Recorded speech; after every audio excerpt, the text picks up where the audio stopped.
I've had pours I loved and couldn't repeat too. You know the ones. It comes out perfect. You don't write anything down because you're too busy staring at it.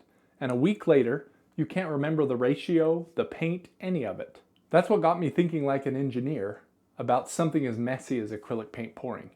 I'm an IT guy by trade. I don't have a natural eye for color or composition. So from the beginning, I've learned to be methodical instead. Track the variables, watch what happens, write it down, try again. Almost 300 experiments on camera now, and 120,000 of you have come along for the ride. Years of getting it wrong before getting it right, so you don't have to. I built PourVault because I needed it first. Here's what it does. Here's a pour I need to log. I just snap a photo, the technique, put in the paints I used,